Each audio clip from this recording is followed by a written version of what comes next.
Friday night in Atlanta, Indiana didn't just win the Peach Bowl, they delivered a message.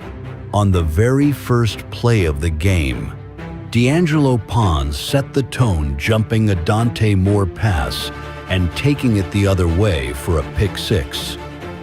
From there, the Hoosiers never looked back. Fernando Mendoza was near perfect, 17 of 20 for 177 yards and 5 touchdown passes. Indiana controlled the tempo, overwhelmed Oregon, and turned a college football playoff semifinal into a showcase. 56 points, relentless execution, a 56-22 statement win. Now, the spotlight shifts. Indiana is headed to Miami and the national championship to face the Miami Hurricanes at Hard Rock Stadium.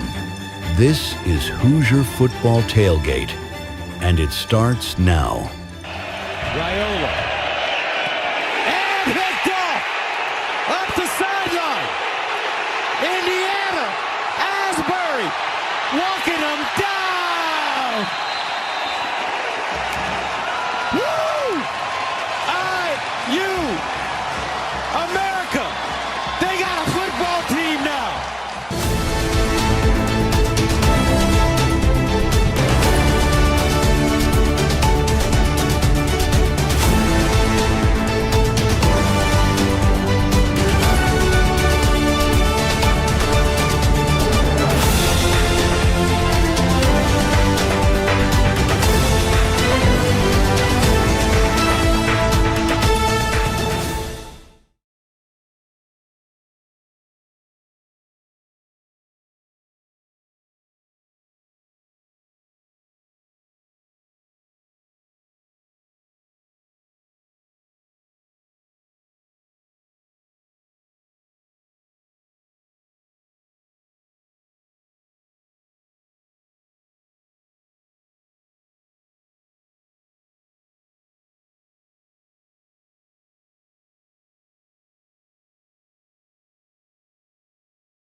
Situated, and I think you should hear me now.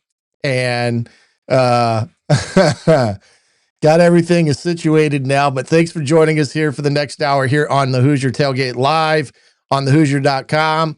And we'll get you all situated as the Indiana Hoosiers take home the Peach Bowl 56-22 over the Oregon Ducks, setting up next Monday night, a week from tonight's national championship game against the Miami Hurricanes, then the Hard Rock Cafe. And I got to think that right now there's a lot of people around the country, Indiana fans that is, that are just beside themselves to say that Indiana football will be playing for their first national championship title in the Rose Bowl, in the Orange Bowl this coming Monday. And just to make sure that you can hear me now, because everything says I am live and everything's on my meter says my sound is good. So if you could just give me either a thumbs up or a yes in the box, I'd greatly appreciate it. I'm going to keep talking like I know what I'm doing. How about that? But week from tonight in the Orange Bowl, Indiana will take on Miami Hurricanes, of which they are a 7-point favorite at this present time.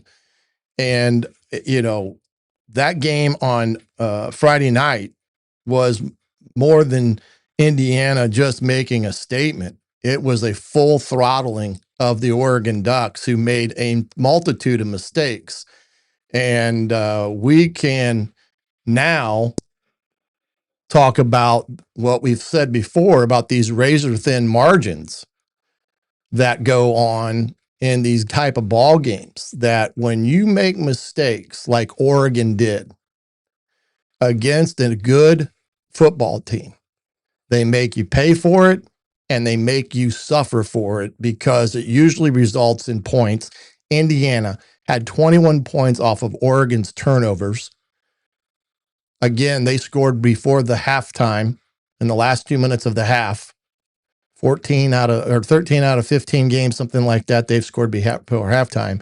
And again, they took the opening drive, I believe, and got points. But Indiana right now is playing at a level that is even better than what they were playing during the conference season. They are a very confident bunch. I think they've outscored their opponents something like 94 to 25 or something like that in the two games. So they've had very little adversity in the first two playoff games. But when you look at the Miami Hurricanes, they've had some adversity. I mean, they fought tooth and nail with Ole Miss and needed a last-minute drive to beat them last week on Thursday night in a game out in Arizona. And that game could have gone either way between Ole Miss and Miami. But the other team that's probably playing as good a football as anybody but right now, outside of Indiana, is Miami. I mean, they're playing really good football. And Carson Beck has played at a level that, quite honestly, he's been playing lights out. And they got a defense that can also make plays. And probably when we talk about this on Thursday night, we'll find out that probably per man, in terms of athletic ability, 5-star, 4-star, however you want to look at it, they're going to have more than what Indiana has in that category. Now, take that for what it means. It's not that, it doesn't have a lot of bearing on a game, as we've seen.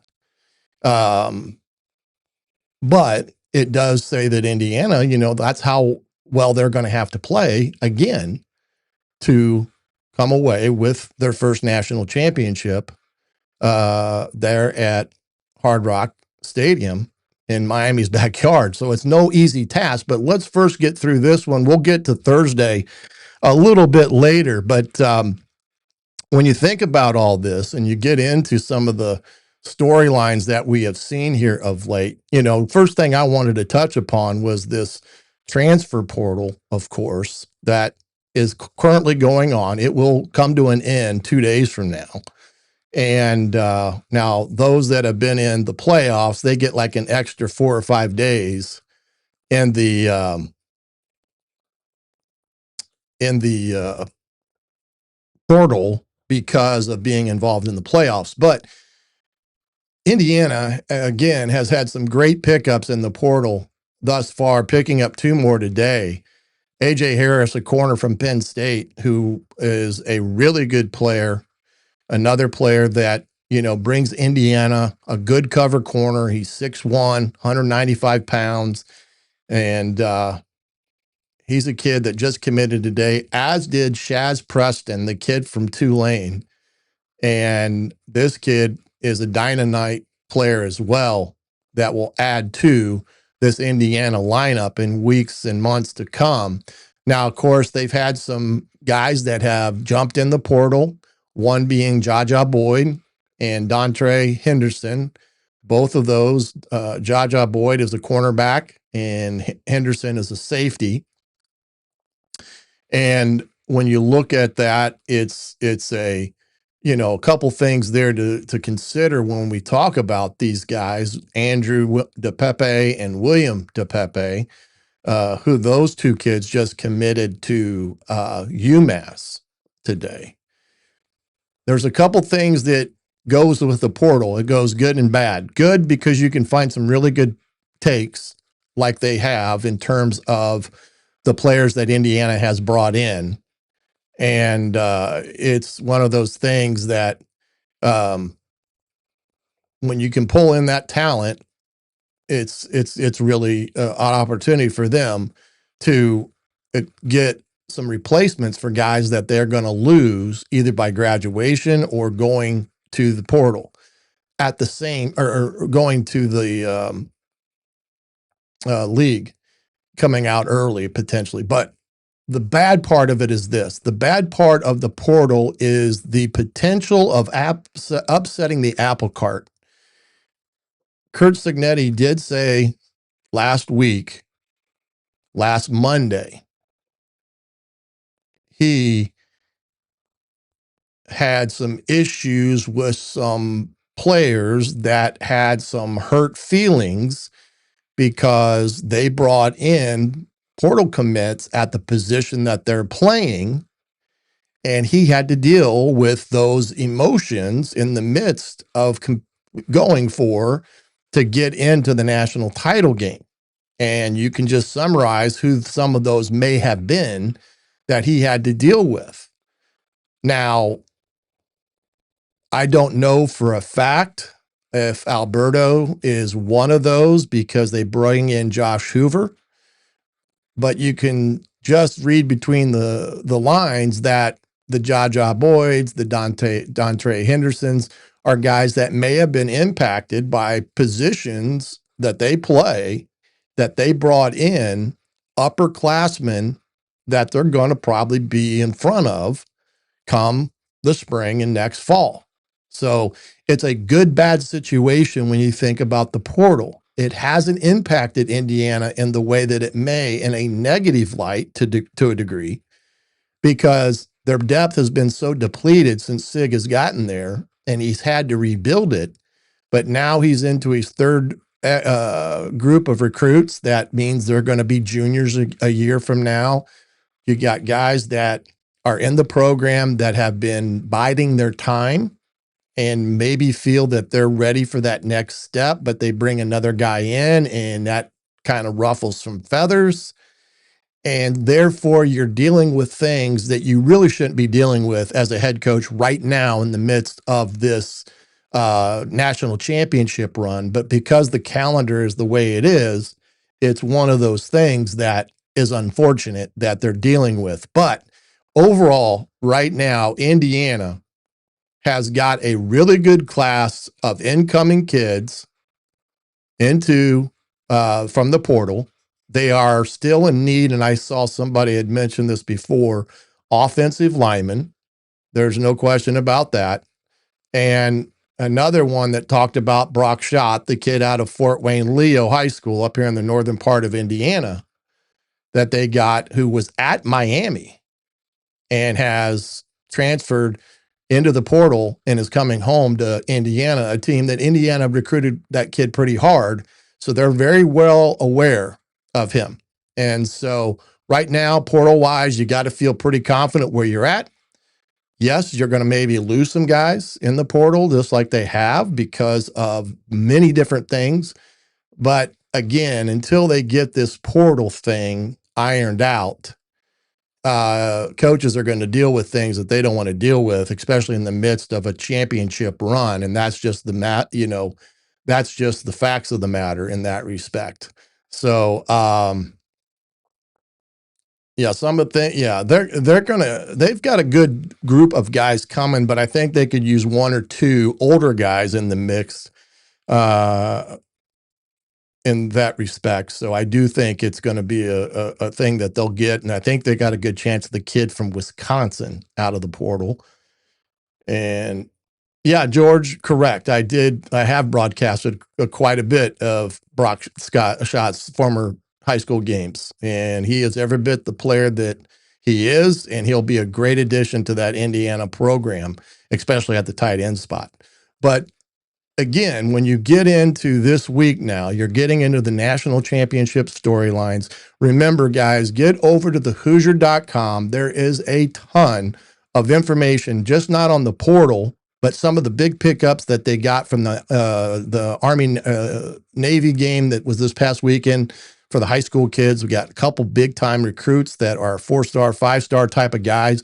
Get over to the Hoosier.com. full wall-to-wall coverage of all things in the recruiting portal, high school, you name it, right over there. The 50% offer is still on the table, or off the first year and things of that nature. Get over there. Great coverage. Also included in that coverage will be wall-to-wall coverage of this week leading up to the national championship game, including the presser that was today between Coach Signetti's presser today about the national championship game. You can get all that on the Hoosier.com as well as the YouTube page, and you could see some of that. It's about a 30-minute presser. It goes in a lot of depth, as well does Crystal Ball too.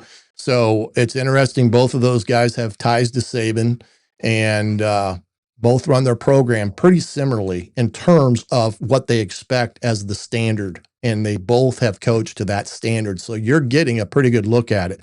Just before I go on here anymore, let's get some people in here. Media's in. I love how the defense will be looking in 26 with the portal players. Yep, I think they're going to be strong. Yeah, Jason, we need some tight ends. There's no question about that.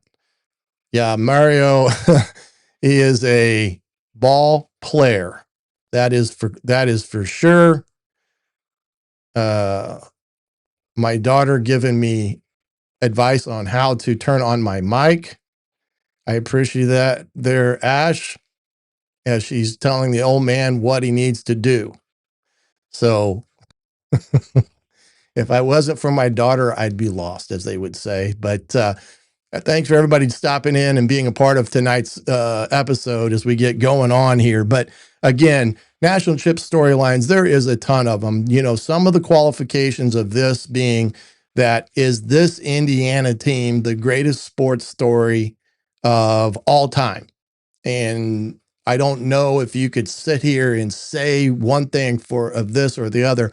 I will say it's the greatest football story in terms of turnaround since Bill Snyder did it at Kansas State, where he used JUCO transfers to build up his roster and became a national power, because Kansas State at one time was at the depths of where Indiana was in terms of win-loss record, and especially in their conference. Now, he got hired. He went to the JUCO ranks, which is something that was new back then, recruited upperclassmen type of ball players, got experience in there. And from that point on, they kind of became a power in their conference back then. And then he did have some national recognition with those guys. But since that time, I would say this has been as good a turnaround because of the way it has been done in the history of college football, my opinion in that respect. The other thing with the storylines with the national championship game as well is the ticket prices. As we can see, the ticket prices have not been cheap, as much as $3,500, up to $6,000 in some respects. I know that Indiana fans that are season ticket holders, or at least I did see something, that they were able to get some type of discount because of being season ticket holders, which kind of cut the prices pretty extensively. But I don't know why, other than supply and demand, why these ticket prices are through the roof. And even some of the people that are Miami fans are having a hard time with this because of the same thing, that it's becoming a very, very big issue with everything in terms of cost. And so I don't know the reasoning behind all this, but other than the great capitalism society that we have, that supply and demand makes the product price go up, and therefore there are people out there that will pay that, and they will have a sellout crowd there. Now, how many of that will be, I don't know in terms of Indiana fans, but Indiana fans have traveled for the first 2 weeks, turning the first two playoff games, the Rose Bowl and the Peach Bowl, into a hostile home crowd for Indiana. And it's been kind of cool to see that at the Peach Bowl estimated was like 90% Indiana fans. And so you got to give them credit where credit's due for, these people, these Indiana fans coming out and supporting the Hoosiers, especially in environments that could have very well been dominated by the opposing teams when you talk about Oregon and Alabama. Now, whether that will carry through this week at Hard Rock, we'll see, but we'll talk about it. And the thoughts on that is just the thing that I don't know what they can do with it, whether the NCAA or the college football can do something with it. I know that the kids get an allotment of comps. Now, I don't know how many. And I do think there's ways to reimburse travel, or there used to be a way to reimburse travel for kids' parents and stuff. I don't know if that's still effective or not in that respect. Hoosiers open up a 7.5-point favorite at MGM. And I don't sit here and think that you can blame them for putting Indiana as the favorite right now. And it's going to be a heck of a game. And on Thursday, we'll talk more about the Miami Hurricanes and what Indiana will face in this game coming up on Thursday. And it should be a dandy of a ball game between two teams that are playing really good football, led by two NFL quarterbacks. Carson Beck has been playing at a high level, and because of that, Miami has been playing at a high level offensively. And he's kind of Carson Beck's one of those guys, if he's on, he's pretty tough to beat. If he's off a little bit and throwing interceptions and making bad decisions, that's when he has gotten in trouble, and the teams that he's been on has gotten in trouble when he has not played his best because of they never maybe didn't have a running game as good to support him, and a lot of it fell on his shoulders in that respect. National impact and all that, I think the answer to that is this. The national brand that Indiana has now created is going to open the doors of recruits in terms of the potential of getting a 4- and 5-star recruits now to look at Indiana pretty seriously. And the fact that it's also going to do great things for the university. Their applications have already been up in terms of admission. You've got a largest alumni base that is jumping on board in terms of their financial contribution to the university. And these are the type of things that I have said all along. Your athletic department, and college presidents will not like me saying this, and I don't care if it's at the P4 level or at a Division III level. Athletics is the front porch of your university or college. And if that front porch does not look sparkling clean, nobody is going to knock on your door. And what I mean by that, when you have winning athletic programs, especially the footballs, the basketballs, the premier sports, people will want to go to that college or university in droves because they want to be associated with teams that win. And Indiana is exploding right now in that respect. And so that is some of the national landscapes that we've seen in that respect. But it's going to be a dynamite opportunity for Indiana when it comes into this week ahead, as well as months ahead, as it pertains to how will it impact the university on all fronts. And it's going to impact it in a very, very positive way in that respect. So Robert saying he's seen as much as 8.5. Well, that I wouldn't be surprised in that respect, Robert, to see that, because some sites may be a slight difference. The one that I saw was 7.5, but that was when it first came out, kind of right after Indiana's win at the Peach Bowl. Let's get into this game on this past Friday night. There is nobody, including myself, that thought Indiana was going to steamroll the Oregon Ducks And I never thought that it would be a game that would be more than a 7-point margin, if not shorter or smaller in terms of separation between the two teams. But as they say, if you try 5, you get 6. And that's D'Angelo Pons is a kind of moniker that you hear, and some T-shirts have actually been made. It says try 5, get 6. And I've seen him already kind of extensively out there, but his job on that first play was truly, truly magnificent. And I'm going to try to, let's see, I wanted to bring this up to show this play and talk about how good this was in that respects. Let's get over to this aspect of things so that you can kind of see what I'm discussing here on this play as you look at it here.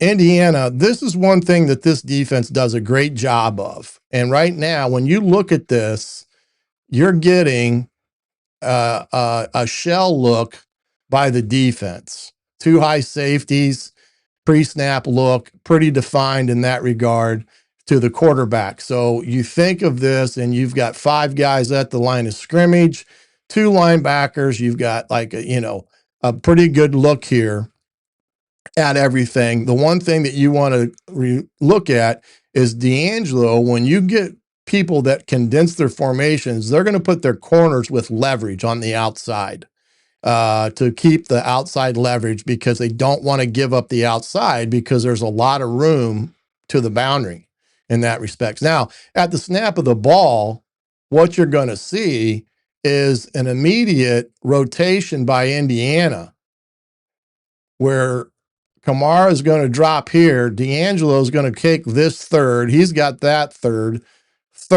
and they're going to play ball from there in this respect. And the thing that Dante Moore does incorrectly here, he shouldn't even be looking at this throw because of what leverage D'Angelo Pons is showing here. So when you roll it, as you can see, Indiana's gone to kind of a 3-deep look here. You can see the rotation. You can see Moore there coming down there. Kamara's going to force the rush and then bail and then that. And then when Dante Moore gets to throwing it, he's kind of staring down, and D'Angelo just sits on the route, and he just steps in front of a very poor football through that Moore throws, and he gets the pick 6 to start the game. And from every indication down in the Peach Bowl is that this stadium was shaking of the loud roar that occurred when this play happened. Here's even a better look of it when I'm talking about the rotational aspect of it and how Indiana's playing this. And if you look at this type of deal here, and where Dante Moore really should have gone with this football, they're big tight ends right here, and he's going to run a corner route, and Sharp is sitting out here in the flat and not getting depth with the play. This guy is wide open at the top if he looks back that way, as you can see, and the ball's already gone, and he's throwing it into coverage there. And again, razor thin margin of error. And you know that when you have razor thin margins of error, that is what good teams do. They make you pay for it. And D'Angelo does it with a pick 6. And that is a unbelievable way to start this ball game, is the fact that Pons played such a critical role in that first play of the game. He's been playing so well. Played well in the Rose Bowl, played exceptionally well in the Peach Bowl, and they start the game off with the big pick 6. Now, the second drive of the game, they let Oregon go right back down the field and tie the ball game up. But in that moment, a perfect play, a perfectly disguised coverage that confuses the quarterback, and it forces him into making a bad decision. And Dante Moore, who Indiana rattled the first time around, makes a poor decision again, and next thing you know, it's 7-0 for Indiana on an pretty easy play when you really look at it. And it was just kind of taking candy from a baby in that respect. And, again, razor thin margins in these games. And that's the difference of what wins and what loses when you talk about it. What can you say about Fernando Mendoza? 17 of 20, 177 yards, 5 touchdowns, just an unbelievable day of throwing the football in this ball game. And you can say all you want about his makeup as a quarterback. I think he will be the number 1 draft pick of the Los Vegas Raiders now. But he had another game where for 2 weeks now, he's thrown 5 incompletions. And later, when I show you some of the throws that he made in this ball game, you will understand why he is such a good quarterback and how tight of a spiral he throws, the point of accuracy that he has, and right now is playing better than any quarterback in the game. And that is giving Indiana the biggest chance of winning is because of his play. And he's pretty much done it all year. Now, there have been games he has been shaky in. The Purdue game, for instance, in a very cold and night in West Lafayette, he wasn't great in that environment. But in those cold environments, sometimes that's why you got to be able to run the football. Nothing changes. But when he's been called on to make a play, he makes the play.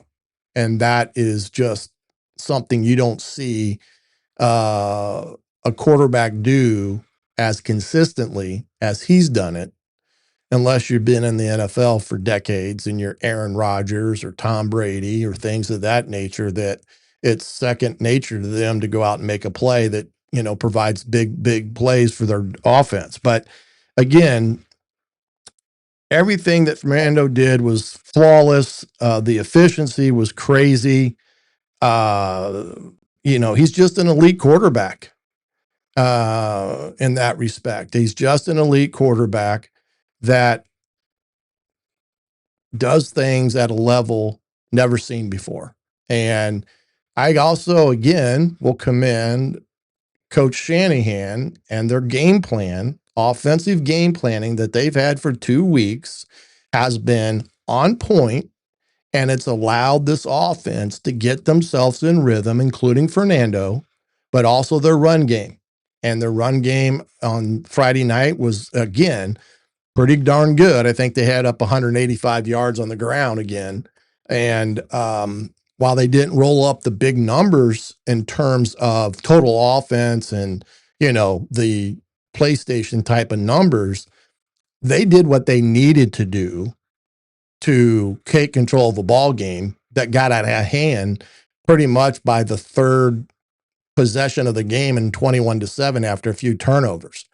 So, but the Coach Shanahan and the offensive staff, as much as we have complimented the defensive staff and what they've done, the offensive staff has done a tremendous job in terms of finding a rhythm early and playing to that rhythm as they've gone through the game. Very seldom have you seen them out of sync. There were a couple times that there was some carelessness, and Fernando probably was hearing about it in film study this past couple days where they were careless with the football. But overall, very pleased with where they're at in that respect when it comes to their production. And here's where you get the productional aspect of things. Indiana does not win the total yardage game, but that's to be understood. And a lot of these passing yards that Oregon got were on some big chunk plays that the defense, quite frankly, gave up. In some cases, I would say disappointingly so. There were times in this game, especially early on, and I think it was alluded to in that second drive for Oregon, Indiana was having some communications problems with people getting lined up. So it's not a situation where you can have those type of errors and and survive. But in this game, they were on point with everything in terms of what they did offensively, balanced on offense, 11 of 14 on third down conversions, just again, unheard of type of numbers, 21 points off of turnovers. I mean, that's the ball game. I mean, right there, you can see the ball game and in terms of what Indiana was able to do in this game, and just total control from point, you know, A through point Z, that they were able to control this game in terms of offense and what they were able to do. But you got to understand that this offense right now and defense is playing some great football. When you talk about complementary football, they've done things that offense has set up the defense, defense has set up the offense. Kicking team has done their part in this equation as well. Indiana controlled the tempo basically from start to finish. They dictated the pace. They won the situational football, and they never gave Oregon a chance to establish any type of rhythm offensively, other than a few times that they were able to put some drives together. But for the most part, Oregon was out of sync from point one of this ball game. And it was all due to the preparation that the Indiana staff defensively and offensively put a game plan together that gave their guys the best chance to win a game if they executed it at a high number.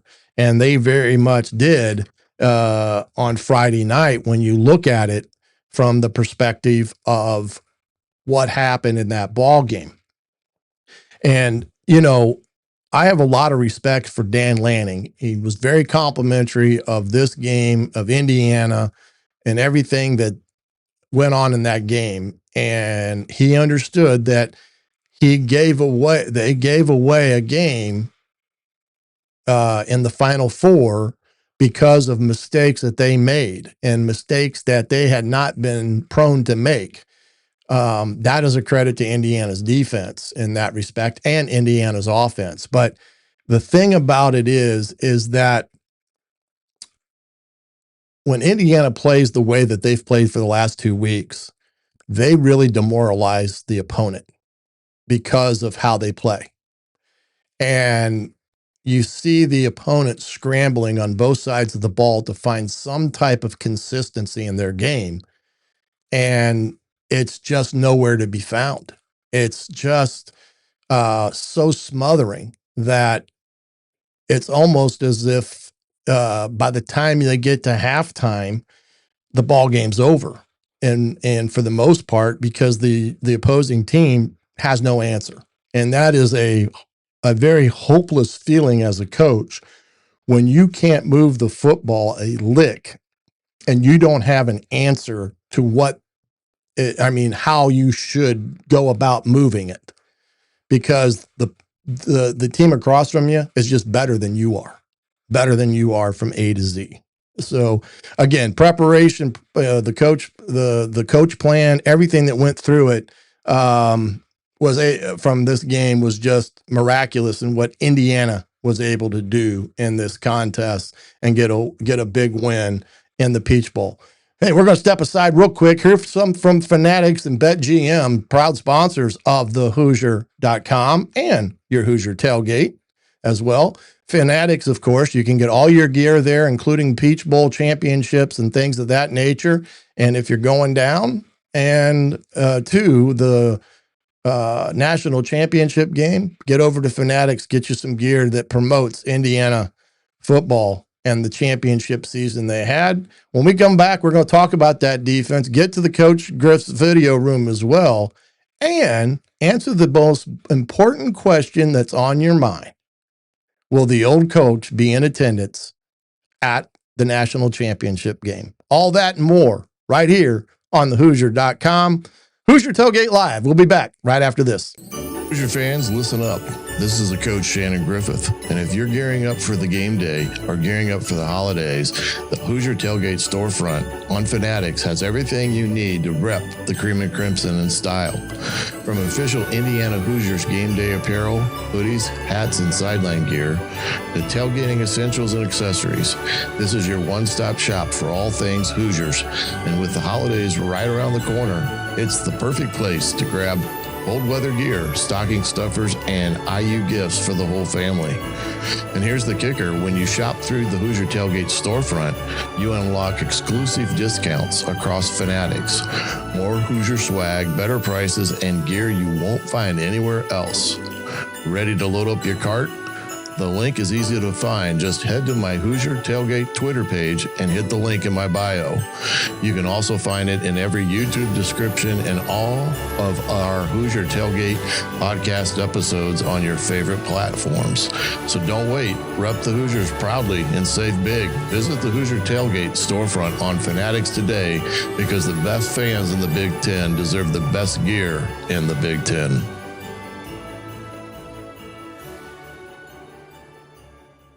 If you haven't signed up for BetMGM yet, use bonus code ON3, and you will get up to a $1,500 first bet offer on your first wager with BetMGM. Here's how it works. 1. Download the BetMGM app and sign up using bonus code ON3. 2. Deposit at least $10 and place your first wager on any game. 3. You will receive up to $1,500 in bonus bets if your bet loses. Just make sure you use bonus code ON3 when you sign up. Make this college football season 1 for the history books. Make it legendary. Don't forget, if you haven't signed up for BetMGM yet, use bonus code ON3 and get your $1,500 first bet offer today. See BetMGM.com for terms. 21 plus only. U.S. promotional offers not available in New York, Nevada, Ontario, or Puerto Rico. Gambling problem? Call 1-800-GAMBLER available in the U.S. Call 877-8-HOPNBY or text HOPNY 467369. Welcome back to Hoosier Tailgate Live here on the Hoosier.com. Pleasure to have you along this evening. I see some newbies in the chat tonight. Late to the show, Coach. Okay, you're fined $50 or 200 yards of up downs. How about that one? Right? Saw some other ones that maybe be new to the chat and such, and appreciate you coming by and being a part of it. Kim, English, appreciate your coming by and being a part of the broadcast tonight.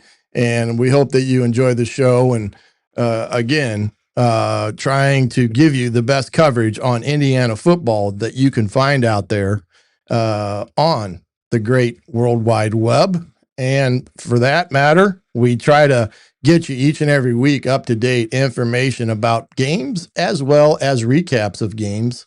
And then as we move into the off-season, which there will be an off-season after this last game Monday night, we will move officially into the off-season, and we will be in a once-a-week mindset through the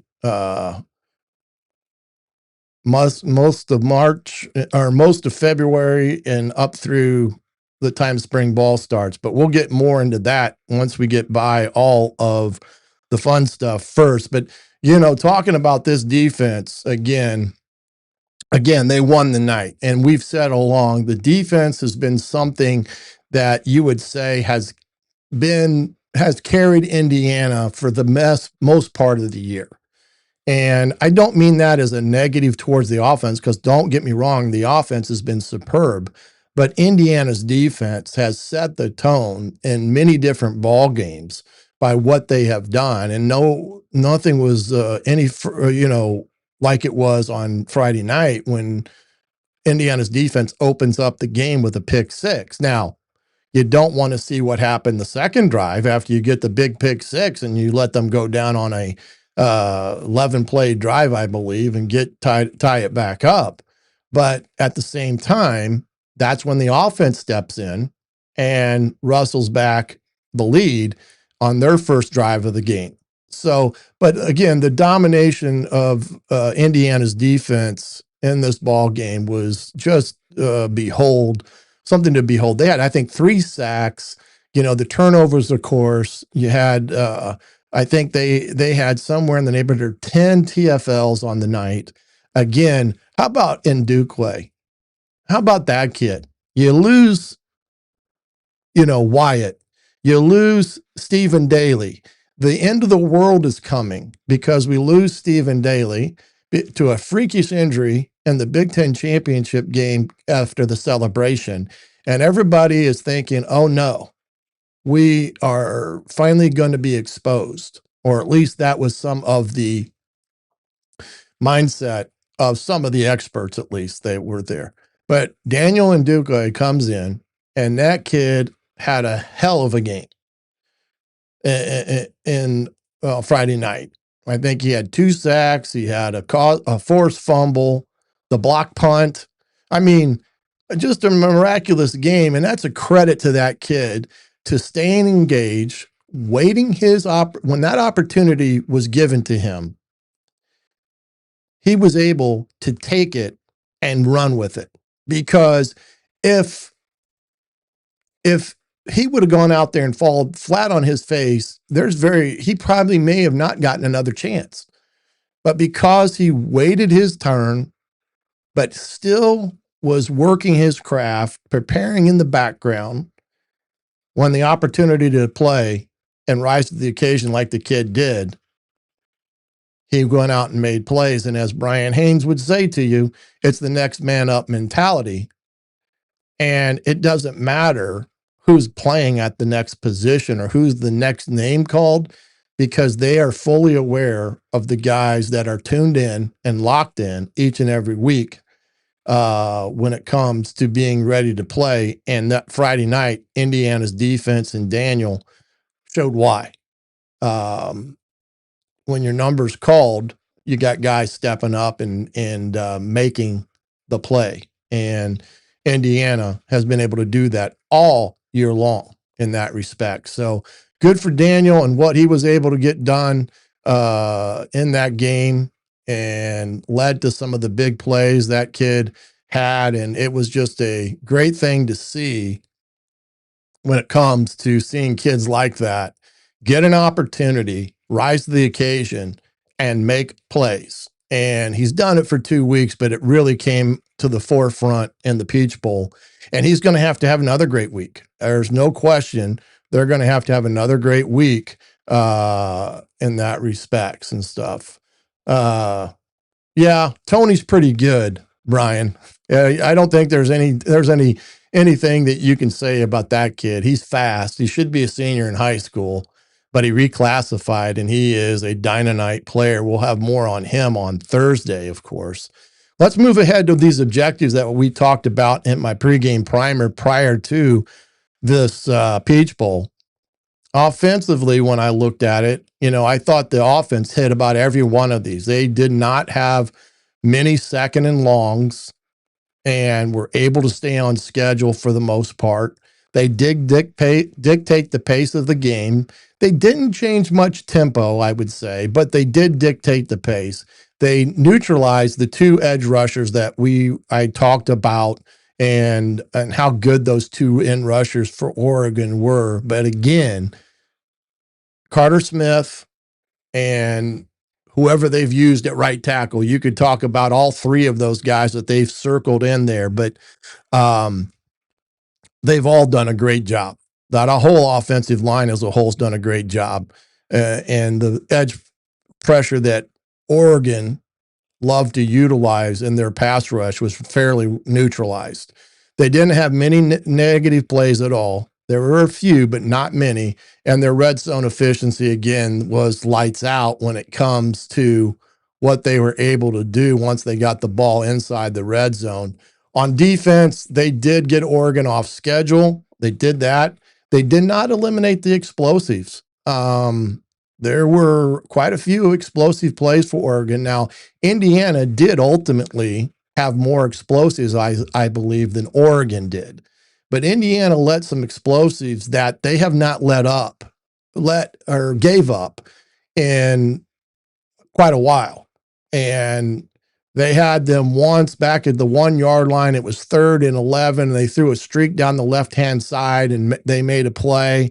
That was a throw up ball and they made the play. That was a big chunk play. And the other big chunk play was on the quick tip pitch on the right side where a guy hit the seam. Now they missed the push in the back. These SEC officials, my gosh, they're not, I mean, I get letting kids play, but D'Angelo Pons got pushed in the back on that big run and they just let it go. And they missed 2 defensive pass interference calls against Oregon that were so blatant, anybody could have called them. But I do think for the most part, that one was kind of half and half. They made them earn it after they gave up the big plays, but it was enough to look at and say, as good as Indiana played defensively, those things where they give up the big explosives will be a point of emphasis. I can guarantee it, as well as getting lined up. And that was one thing that they will make sure is correct in this week's preparation. They controlled the edges. They won the money down. They pressured more. He never did really escape the pocket.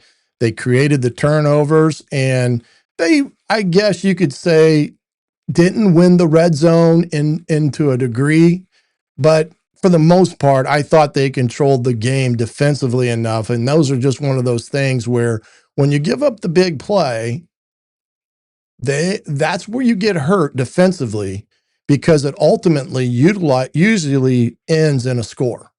And unfortunately, a couple times that did against Indiana.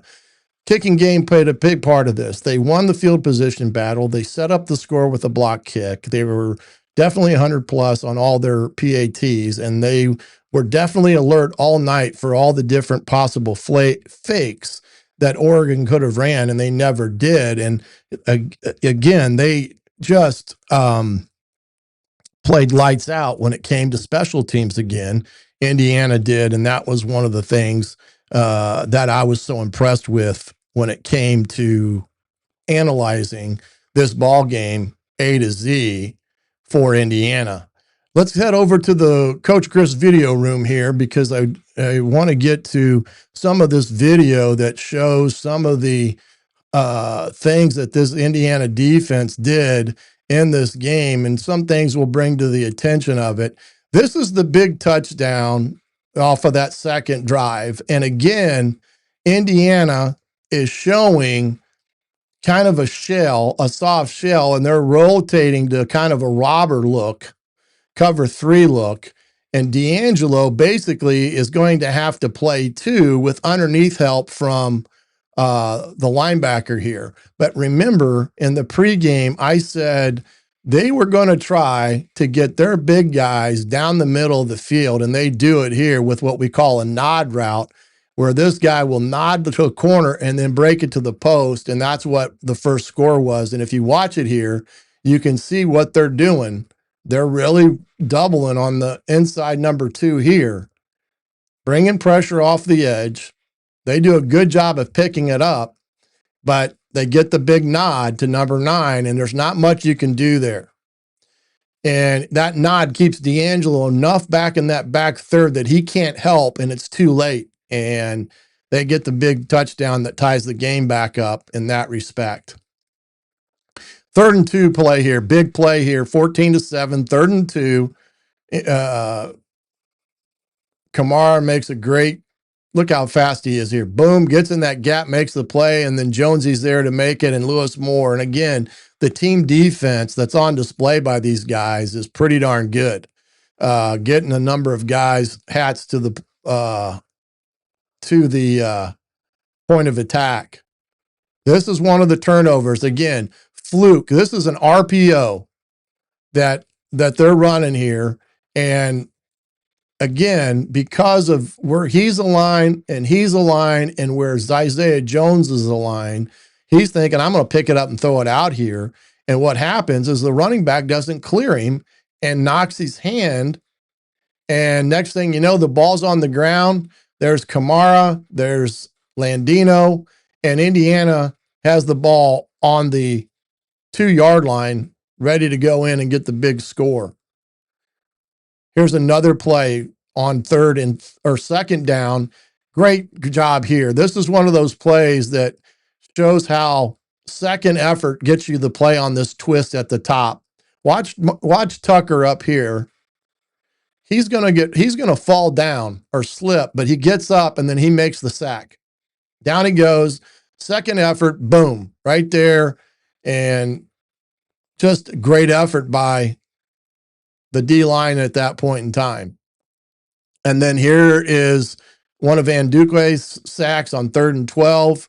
Again, Kamara, a big rush, does a great job with Isaiah Jones on the twist. They got the scheme of it. They run it to perfection and great coverage. Indiana's in a kind of a man-free concept, and they do a great job of getting the sack on 3rd and 12 against Oregon.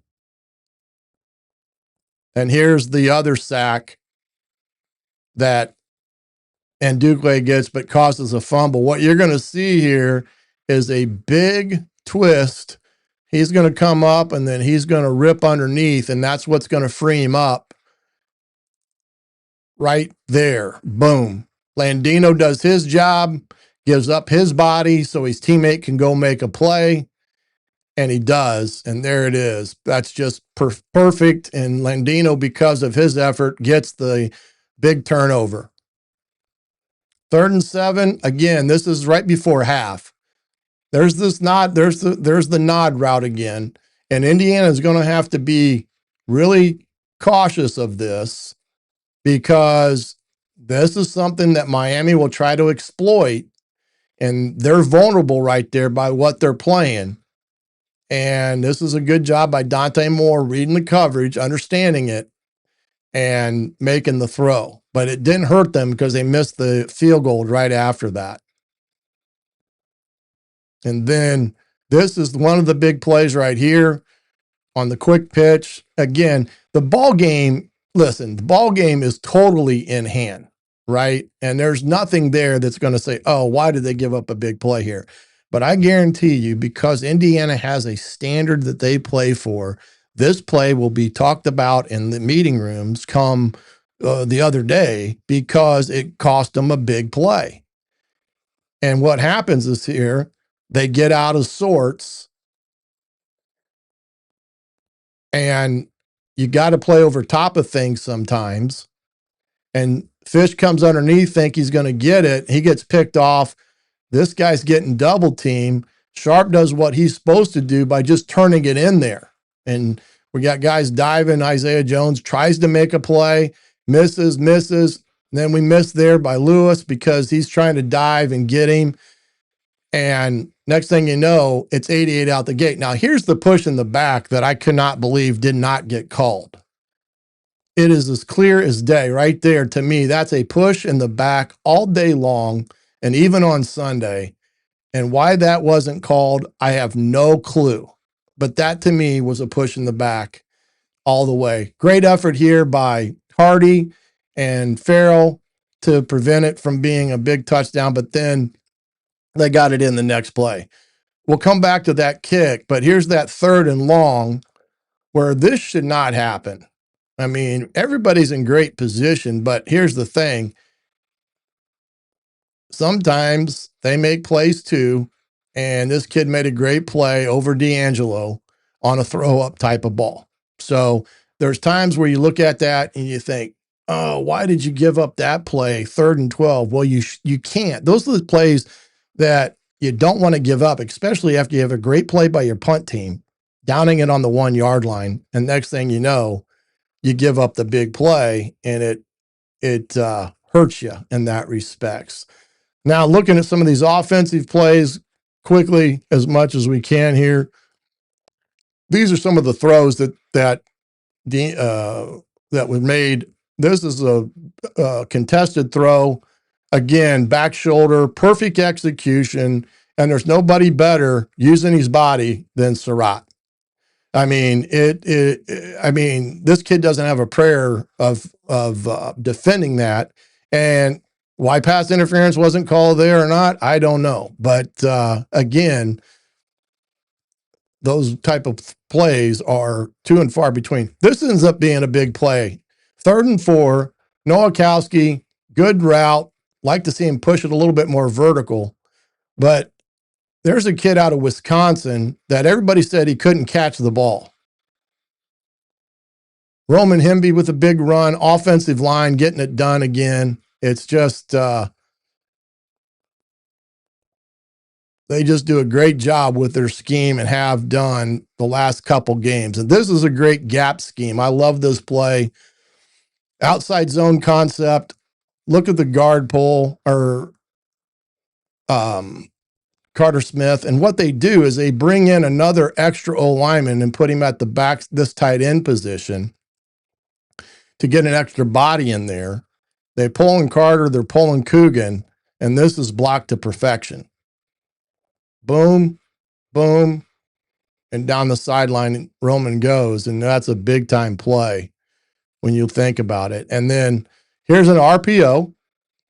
So Fernando has the two. He can hand it off, or he can throw it out here. He's reading man-to-man, and he's going to throw that little corner route, which is a great blitz beater, or he can throw it to Surratt on the quick slant. He's got two-way go here.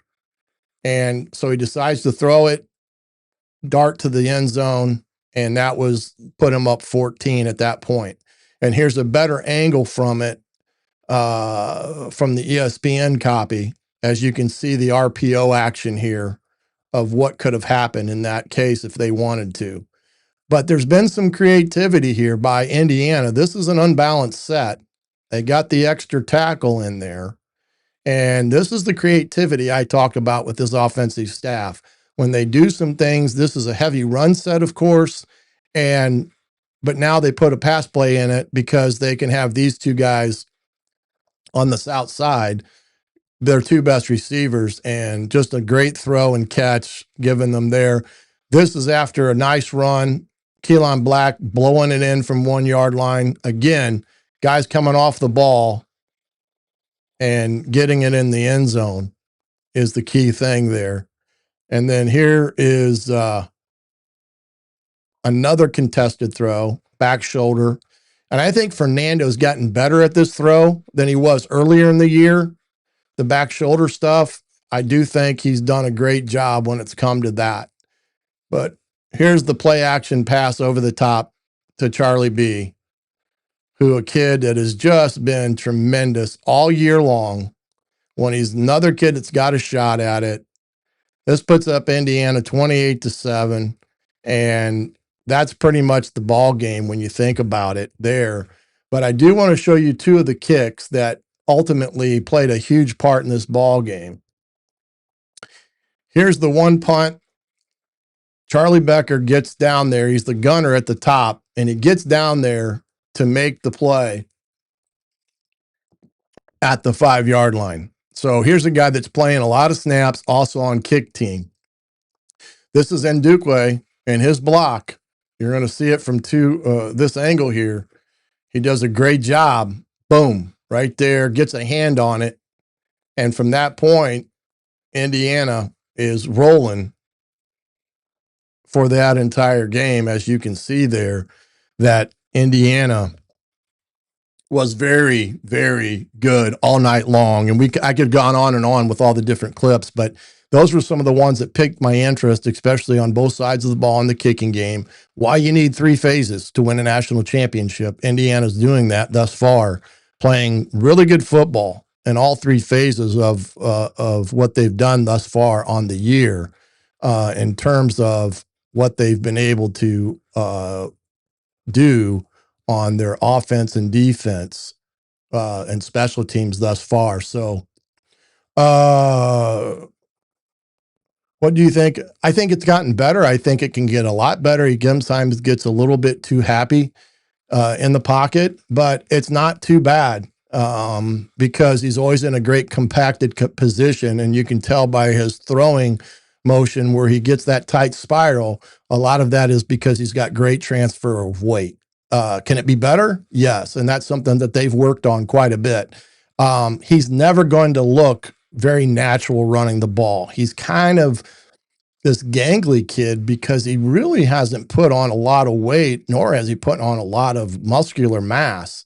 and therefore he kind of looks odd in sometimes when he runs the ball. So I don't think that's going to change for a while, but overall pretty darn good. But that's going to be something that he will continue to work on and have to work on if he goes to the NFL in that respect. But now we shift to Miami, down to the national championship, down at the Hard Rock Stadium there in Miami. Next week, a week from tonight, we'll be well into the first half of this ball game a week from now. And who knows what will be the score at that point in time. But Indiana has a great opportunity to win a national championship a week from tonight in Miami. And you can guarantee that Hoosier Tailgate will be live in Miami starting Saturday, Sunday, all the way up through kickoff on Monday. We'll have different things as we try to bring you as good a coverage as we can. You'll have to look at my X account, Hoosier Tailgate, to get all of the information on when we will be live at different situations, as is Jim Coyle with the Indiana Sports Beat Radio. He will be live on Monday there at the national championship as well. We'll try to have some things as well as we go into Sunday night, getting ready for the game on Monday, and get you all set for the national championship game on Monday night down in Miami. Looking forward to it. Got the permission from the boss lady, and the tickets are booked. The credentials are approved, and I got my hotel room down there in Miami. Looking forward to it. Looking forward to bringing you some content as well. And stay tuned to the Hoosier Tailgate X account for all the information as we go through that. But I'll see you Thursday with more information on what will occur with the tailgate at the national championship then. But until Thursday night, appreciate you joining us here on Hoosier Tailgate Live on thehoosier.com. Till Thursday, we'll see you then, and have a great evening, and we'll see you Thursday night at 7:30 here on the Hoosier Tailgate Live. Good night, everybody.